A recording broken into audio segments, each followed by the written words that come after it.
Hey guys, it's me, Dr. Steve, your Patriot Professor. I'm here on the road again, away from our Patriot Professor's den, but I just had to comment on some of the latest news regarding the lamestream media, what they're collectively refusing to call the raid. Right? They have no idea what a woman is. They don't know what a recession is, and yet they're suddenly infallible experts when it comes to a raid. I don't mind what you call it as long as you call it an obvious and cringeworthy act of desperation on the part of the deep state to try to take Trump out.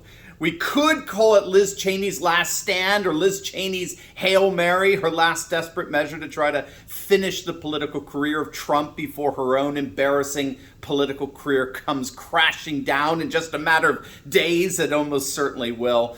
Did you see the latest, by the way, on Cheney? She just tweeted out the other day that she was ashamed of the Republican Party. I mean, this is how patently low this swamp creature is willing to go. I thought raising her father from his Dracula's coffin to film a commercial for her was bad enough. To think that that old decrepit warmonger Dick Cheney is going to save anyone's political career, my heavens. But now she's complimenting that, along with her imploring Democrats to switch parties to vote for her in the primaries. Now she's saying that she's ashamed of her party because Republicans are even daring to attack the integrity, the unblemished, beyond reproach integrity of the FBI. Don't let the door hit you on the way out, Liz. All right, I digress here. So the search warrant has been released. It was previously undisclosed, reportedly even to Trump.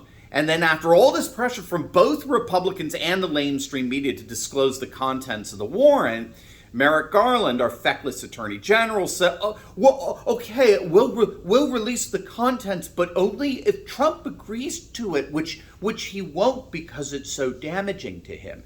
That's how the DOJ and FBI tried to deflect things away from themselves. We tell you what's in the warrant, but Trump doesn't want it made public because he's such a criminal. And so, of course, Trump immediately took to Truth Social and said, hey, yo, don't just tell us what's in the warrant, publish it. I want every American to see every single word in that document. So Merrick Garland once again's got egg all over his face. And so they published the warrant. And now, frankly, more heads are scratching than ever. It was a, quote, search and seizure warrant, which, by the way, is the textbook definition of an FBI raid. FBI raids constitute the legal power to search certain things and seize certain things. That's what a raid is. The search warrant cited the Espionage Act in terms of Trump supposedly illegally removing classified information from the White House. But Trump's lawyers have released a statement affirming that Trump had a standing order that all documents removed from the Oval Office and taken to his residence were deemed by him, the President of the United States, to be declassified. Again, to put it bluntly, this raid isn't making any sense when it involves looking for classified documents in the residence of the one man who has the power to declassify anything he wants. I'll say that again because I think it's at the heart of this absurdity. This raid, when all said and done, is about seizing classified documents from the residence of the one man who has the power to declassify anything he wants. So this is why it's so unprecedented. It's unprecedented because, at least for our political predecessors, such an act would make absolutely no sense. But then again, as I say at the beginning of every video, we're living in crazy and turbulent and insane times. But make sure to file that away. As Stephen Miller, the former advisor to President Trump, put it, the president is the ultimate umpire of classification. The president can classify or declassify anything he wants. And then the question is, does Congress, like the J6 committee, does Congress have the right to criminalize the president's declassification? Given our separation of powers, can Congress come in and prosecute the president for his classification decisions?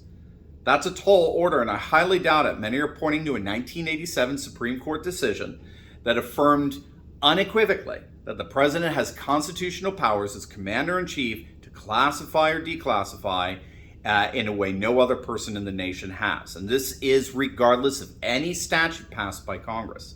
So the mainstream media could run around with this whole fabricated notion that Trump violated the Espionage Act all they want. As President of the United States, he is the sole individual granted the ultimate authority to determine which acts are in point of fact espionage.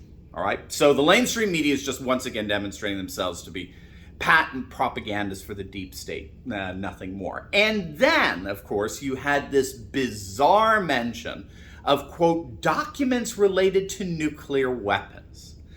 Now, the problem here, as many pundits are noting, is that the description is so vague as to be meaningless. Even the far-left nuts over at Vice agreed with that assessment, noting that the list of possibilities that reference could refer to was so enormous. The category of documents relating to nuclear weapons is so broad as to be meaningless. Moreover, as Greg Price tweeted out, if Trump really stole national security risking nuclear secrets from the White House, then why the hell did the FBI wait for over a year and a half to raid his home? And then less than 100 days before a midterm election, as he's emerging as the front runner to win the presidency in 2024. Again, it's all utterly absurd. So the warrant was, in the view of a number of pundits, a colossal dud, at least when it came to trying to take Trump out. But if this warrant and raid were trying to galvanize the Republican vote and ensure a massive red tsunami in November, just less than 100 days out, it was a home run. It was a grand slam. I mean, we got to remember the Republicans were already fired up before the raid. They were coming out in record numbers to transform the Republican Party in Arizona, for example, where the McCain machine was crushed by ultra-MAGA forces. Republican voters have been coming out 2-1 in the primaries over Democrats. They're winning in D plus 12 districts like the heavily Latino Rio Grande region in Texas. But now, this raid basically poured oil on the fire of that Republican enthusiasm. So I think we can expect to see a huge win for Trump coming out of all of this. Even CNN was admitting that the other day.